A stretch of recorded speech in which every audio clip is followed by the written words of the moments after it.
Nós conversamos na última semana sobre consciência fragmentada. Enfim, nós falamos da mente, que não se refere ao cérebro orgânico ou cérebro físico, mas a uma estrutura energética de armazenamento de memórias ancestrais. Enfim, todas as experiências adquiridas no curso das existências do espírito imortal. É justamente porque temo-las, todas estas experiências, que não se dissipam, mas se organizam de forma cumulativa em campos energéticos apropriados a cada uma delas, campos de uso imediato, chamado consciência, outro campo onde residem os padrões subjacentes, chamado subconsciente, e um outro campo chamado inconsciente. Este modelo de mente é um modelo consagrado na psicologia e na psiquiatria, portanto não é algo que nós estamos a criar neste momento, mas que nos servirá de base para que nós lembremos as conceituações que esposamos anteriormente quando dissemos coisas do tipo: precisamos aprender a nos conhecer, porque damos muita importância a fatores externos e não nos recolhemos introspectiva e meditativamente para a descoberta de como nós funcionamos. E não raro, estes padrões que se movimentam em nosso subconsciente interferem no campo consciente. Nós vamos contar uma historinha, ou vamos montar uma historinha para que fique mais fácil de entender aquilo que nós pretendemos passar, para que haja um interesse individual da busca interior e descobrir que nós mesmos sabotamos a nossa vida, a nossa possibilidade de saúde mental, emocional, preservando por conseguinte as possibilidades de saúde orgânica. E quando nós conseguimos isso, temos maior domínio sobre nós mesmos e a vida fica muito mais fácil, muito mais simples, em que pese todas as dificuldades ou atribulações que se manterão sempre as mesmas, mas que nós chegaremos a uma competência de lidação com cada uma delas para que não nos vejamos afetados ou, no caso de termos dificuldades para reencontrarmos-nos conosco mesmo e detectarmos estes padrões que influenciam em nossas vidas de forma desditosa, aí lançamos mão, obviamente, dos recursos terapêuticos como o Reiki, a hipnoterapia e outros mais. Acompanhe conosco, então, a forma que nós vamos desenvolver isto no papel. Nós temos então que, enquanto espíritos, seríamos basicamente isto que está aqui na ilustração. Nós chegamos ao planeta, que é o planeta Terra, e perpassamos, portanto, várias camadas. Em cada camada, o espírito vem se apropriando dos componentes energéticos do próprio planeta. Então, na camada 1, ele se apropria dos elementos constitutivos desta camada, 2, 3 e assim sucessivamente, até que ele consegue definitivamente participar de todo o processo de movimentação do planeta. Aqui ele passa, obviamente, por experiências energéticas no reino mineral, depois ele passa por experiências no reino vegetal e, por fim, ele passa por experiências no reino animal. Cada uma destas passagens, portanto, representa um ciclo de desenvolvimento do ponto de vista energético. Cada vez que ele passou por cada um destes ciclos, ele vai compondo experiências energéticas que vai lhe permitindo a migração por outras experiências. Nós não estamos falando aqui que o espírito é, num momento, uma pedra, é no outro momento um vegetal, é no outro momento um animal. Mas ele vai se estruturando energeticamente para formar uma estrutura que se chama alma. Então, quando ele aporta no reino animal, essa alma já é capaz de desenvolver todo um processo de aprendizagem que é, de forma bem simplória, a aprendizagem que nós chamamos de instinto, que é uma inteligência de característica rudimentar. Enfim, por ser rudimentar, o instinto é uma ferramenta de ação reativa que se baseia em todo o aprendizado anterior, e este aprendizado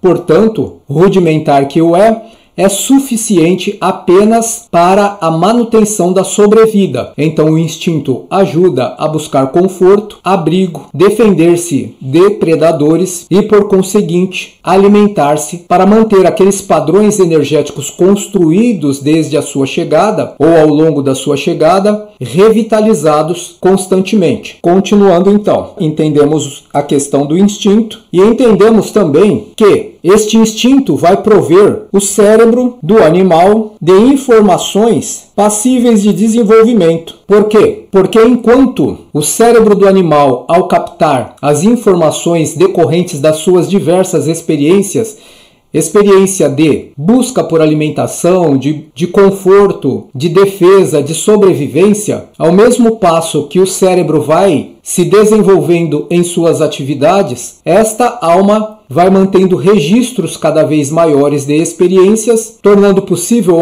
o amadurecimento daquele princípio inteligente para que finalmente ele possa, da experiência do reino animal, ter a sua primeira experiência no reino hominal. Aí sim ele é o espírito, não mais princípio inteligente, mas o espírito encarnado na forma humana. Neste momento, nós temos aquilo que nós chamamos de cérebro. E este cérebro vai interagir com o espírito para que este espírito possa aprender cada vez mais e se aperfeiçoar infinitamente. O processo seria mais ou menos assim, então. Na vida de relação, o espírito dá os seus comandos ao cérebro e recebe do cérebro informações que são captadas pelos 5 sentidos do corpo humano, sentidos que percebem a vida de relação. Então, quando eu capto essas informações e as envio para o cérebro, ele automaticamente envia para o espírito. O espírito dá a sua resposta para o cérebro e o cérebro dá os comandos ao corpo humano. Tudo isso é feito, pois, através daquilo que nós chamamos de sistema nervoso. Para quem é espiritista e já ouviu o termo véu do esquecimento, que nos beneficia quando nós chegamos para uma nova experiência corpórea, esquecendo as nossas mazelas e as experiências pretéritas para começarmos de um novo ponto de partida, estas experiências que são esquecidas, na realidade elas não são esquecidas, elas estão condicionadas em algum setor específico da alma. São campos em que nós aprendemos e conservamos este aprendizado para uso presente e futuro. São outros aprendizados em que não houve um bom entendimento ou um bom resultado e que precisaremos reaprender. Aí entra para nós aquele modelinho que nós falamos. O modelo é o seguinte: 1, 2, 3. O modelo é o consciente, subconsciente e o inconsciente. Cada um destes setores será responsável, portanto, pelo armazenamento de informações. Algumas informações estão no plano consciente, que é o plano que eu percebo / controlo. Outras informações estarão no plano subconsciente, que é onde eu percebo / não controlo. E outras informações estarão no inconsciente, que é o plano onde eu não controlo e não percebo. Então, no consciente eu percebo e controlo. É onde estão a maior parte das nossas decisões, é no plano consciente. Se eu decido, por exemplo, vestir uma roupa e eu decido colocar esta camiseta entre tantas outras camisetas que eu possuo, é porque me é conveniente, é a minha decisão de conveniência para o local onde eu haverei de visitar, ou porque é o que eu sim me sinto mais confortável, mais à vontade, é a cor que eu mais gosto. Então, estas informações do plano consciente já estão bem determinadas e são elas que eu utilizo para o controle da situação. Então eu percebo como está quente, está frio, é um local social ou informal, essa cor me agrada, me deixa confortável ou não. Então tudo isso está, este comportamento, este padrão sináptico, digamos assim, ele está no plano consciente. Outras sinapses, porque nós as temos no plano consciente, no plano subconsciente e no plano inconsciente, é isso que torna os 3 planos comuns entre si, que são as relações sinápticas. Outros estarão no subconsciente, mas lá no subconsciente eu até percebo, mas eu não controlo. Então, algumas experiências, e as experiências que nos sabotam, via de regra, elas estão justamente lá no plano do subconsciente. E no inconsciente, nós temos menos acesso ainda. Então, para as nossas práticas de autocontrole, as práticas terapêuticas de hipnoterapia, a prática mesmo do Reiki, de solução ou dissolução dos traumas ou das dores, das memórias de dor, elas se encontram aqui neste campo que envolve o subconsciente e o inconsciente, e que nós chamamos de, portanto, de fator crítico, FC, fator crítico. E por que fator crítico? Porque simplesmente se eu não controlo no subconsciente e no inconsciente, eu não percebo e nem controlo, é claro que haverá dificuldade ou uma resistência de aceitação de determinadas informações que fariam com que eu, neste plano subconsciencial, vamos fixar no subconsciente, de que eu aceitasse alguma mudança, simplesmente porque eu até percebo, mas não controlo.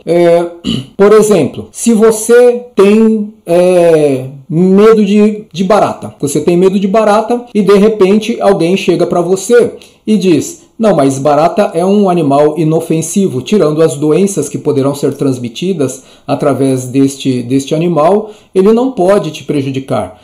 Você é maior do que a barata.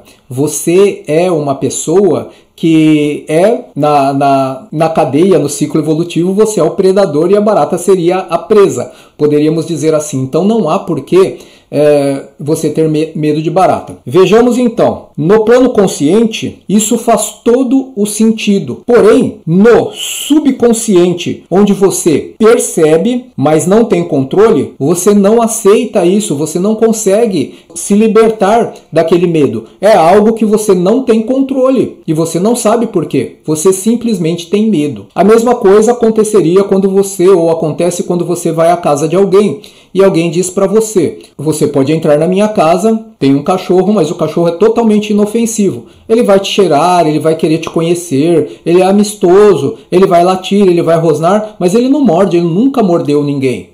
Mas você não consegue se libertar daquele medo, porque existem informações ancestrais, desde quando você chegou enquanto princípio inteligente, que você migrou por diversos reinos, coletando informações, que alguma dessas informações te disseram: olha, cachorro não é para mim, tá?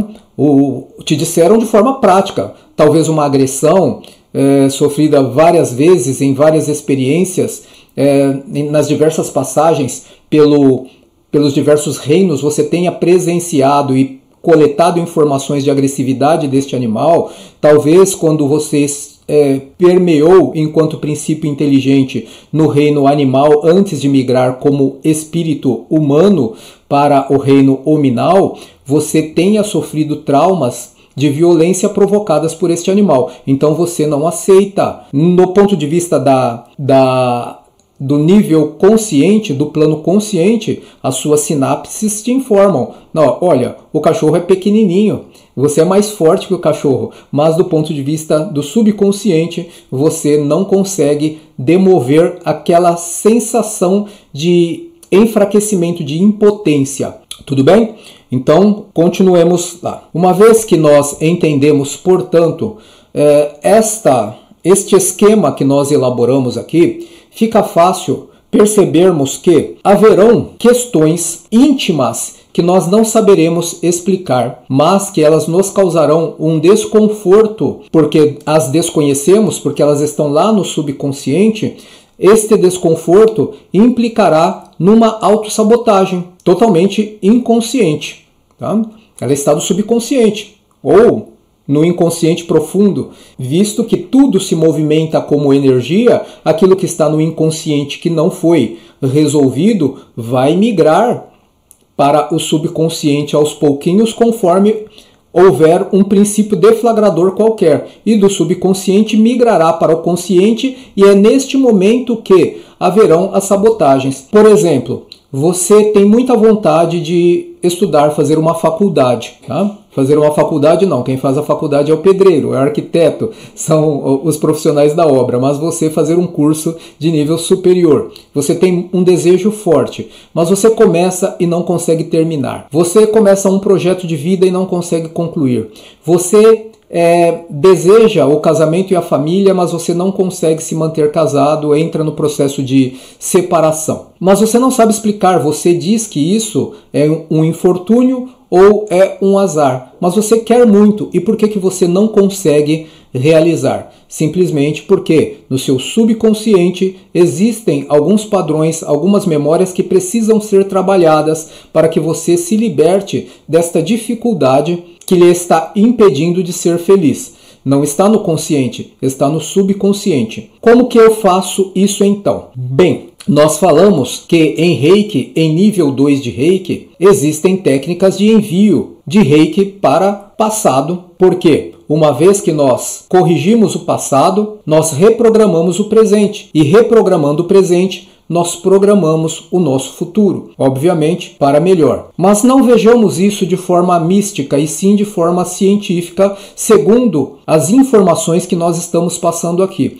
O envio de Reiki, sim, portanto, é para as memórias pretéritas que se encontram condicionadas em planos anteriores da consciência, subconsciente ou inconsciente, e não, enfim, para o passado propriamente dito. Mas que, uma vez que consideremos a teoria da relatividade como exposamos lá em o curso Vida Desperta com Reiki, em que tempo e espaço são relativos, poderíamos dizer que sim, estaremos mesmo a enviar o Reiki para o passado. Considerando essa teoria, sim, faz todo sentido e é o que realmente estará a acontecer. Mas que para que haja uma ação efetiva de trabalho terapêutico, é necessário que nós acessemos estes campos conscienciais de alguma forma. Como funciona isso na hipnoterapia? De forma bem simples, através de técnicas para a indução mental. Quando, portanto, baseado nestas técnicas de hipnoterapia, eu consiga levar o meu cliente a outro estado de consciência, senão a consciência em si, mas para estados mais profundos de atenção, fazendo-o, portanto, focar a sua atenção no plano subconsciente, eis que, assegurando-me que ele realmente está em um estado de transe ou hipnotizado, vem a segunda etapa, que é a etapa da terapêutica em si, que consiste em buscar trauma, fazer com que ele revele, se lembre, se recorde das raízes do trauma, que poderá, como nós dissemos, não estar no presente objetivo desta vida, mas no passado objetivo desta vida ou num passado ainda mais distante, noutras vidas. Uma vez detectado o problema, e o problema não será eu tenho medo de barata, e dizer a ele, não, a barata não faz mal algum, ela é menor que você tem condições de vencer a barata, esta não é a terapêutica, mas entender em profundidade quando surgiu este trauma e por quê. Daí eu trabalho objetivamente o trauma em si. Não será mais dizer a ele que ele não deva ter medo de barata, mas entender o porquê ele tem o medo de baratas e literalmente segurar-lhe a mão e ir conduzindo-o com serenidade e tranquilidade aos poucos, respeitando seus limites para uma jornada onde ele perceberá ou se perceberá mais confiante, mais forte. Afinal de contas, a base de todos os traumas é mais ou menos a mesma. São bloqueios por insegurança, por medo, por excesso de culpa. E tudo isso precisa ser compreendido e diluído. Nas aulas que nós realizamos, nesta playlist Obsessão e Desobsessão, o processo para com os desencarnados também será o mesmo. Quando você se restringe a dizer ao desencarnado, você não pode ficar junto desta pessoa, você está a prejudicá-la e também prejudicando a si mesmo. Isto, para aquela pessoa que não consegue ultrapassar os limites da consciência atual, e essa consciência poderá estar aturdida, conturbada e perturbada, e geralmente o está, isso não fará o menor sentido. E para o desencarnado é muito mais fácil de acessar-lhe as informações de memórias pretéritas, simplesmente porque não existe o bloqueio do cérebro físico. Lembram dos nossos desenhos, que nós dissemos que a informação passa das percepções dos 5 sentidos para o cérebro processa e envia para o espírito, esta trajetória se assemelha àquela brincadeirinha que nós costumamos dizer ou chamar de telefone sem fio, onde a história se modifica sobremodo e chega totalmente distorcida do outro lado. Mas pelo fato de o espírito se encontrar desvestido do componente físico e, portanto, as informações não precisam seguir este trajeto que nós dissemos agora, ele já consegue acessá-las diretamente com uma pequena ajuda nossa, uma orientação indutiva do tipo: sim, eu entendo os motivos pelo qual você resolveu se acostar a esta pessoa. Ela te prejudicou? É compreensível que você esteja do lado dela. Você está se sentindo mal, com vontade de se vingar? Sim, eu entendo. Mas você não perdeu nada no caminho? Opa, isto faz com que ele quebre este padrão psicológico de monoideísmo, pelo menos por um instante, para se perguntar: perdi o quê? Se ele relutar, não, eu não perdi, eu não sei de nada, você não deverá fazer forçamentos do tipo: você perdeu sim, você que não quer lembrar, porque na realidade ele não lembra. Simplesmente ajude-o da seguinte forma: você entende que não perdeu nada? Então, é compreensível que você tenha se esquecido. Que pena que você se esqueceu. Haviam coisas tão mais interessantes e mais bonitas que poderiam ser aproveitadas e te levar à felicidade. E aí você perceberá que ele estará entrando neste processo indutivo quando ele disser, por exemplo: aproveitar o quê? Eu não estou entendendo. Onde você está querendo chegar? E aí será o momento da sua deixa. Olha, acompanhe comigo então esse painel, este quadro mental que está instalado diante de você. E veja esse cenário. Ali tem uma pessoa. Reconhece essa pessoa? Essa pessoa é você. Descreva para mim o que você vê. E aí começa todo o processo terapêutico. Ele começará a descrever o seu próprio passado, que é extraído da sua própria tela mental. Enfim, uma camada energética onde estão acondicionadas as suas memórias do passado. E assim, de acordo com a sua descrição e o nosso conduzimento, e nós não iremos nos alongar neste processo porque variará de indivíduo para indivíduo e não existe uma fórmula rígida para que isso se desenvolva, é que nós vamos mostrando para ele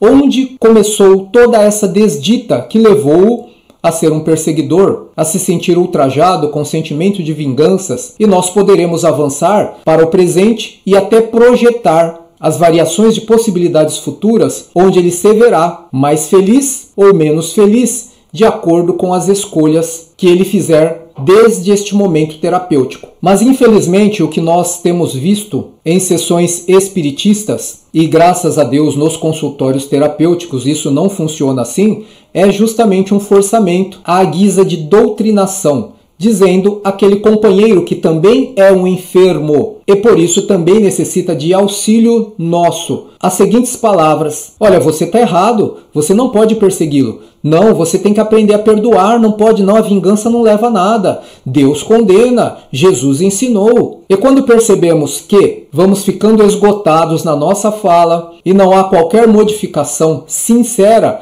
veja bem, eu disse sincera porque muitos companheiros do plano astral se cansarão das nossas palavras e decidirão: tá bem, o que você quer que eu faça? Você quer que eu vou embora? Então eu vou. E daí o dialogador se vê por satisfeito dizendo: opa, consegui, encaminhei mais um. E não é este o processo é eminentemente terapêutico. Nós temos que curar e só assim, depois da cura realizada, entregar aos benfeitores que darão prosseguimento a todo esse processo.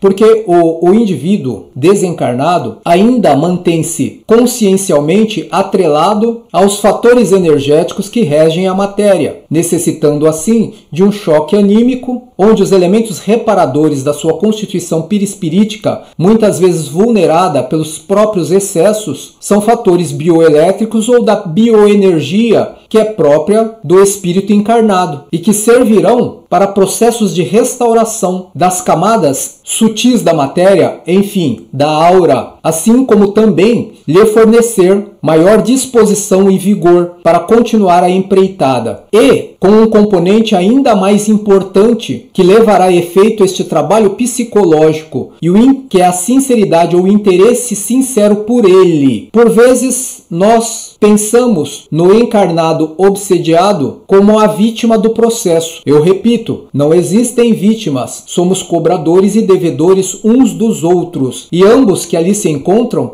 necessitam de recursos nossos e do nosso auxílio. O encarnado, no entanto, está consciente de que precisa de ajuda, senão ele não estaria na casa espírita, mas o desencarnado não o sabe. Então, devemos dar um pouco a mais a este do que aquele outro. Eu espero que esta nossa explicação tenha sido útil para você. Eu creio que sim, ela encerra uma parte, um ciclo destes nossos esclarecimentos, desta nossa aula, para avançarmos a seguir com literaturas e com alguns exemplos sobre a dialogação em si, que é o verdadeiro processo terapêutico, a pedagogia do amor. Tenham uma boa vida. Namastê.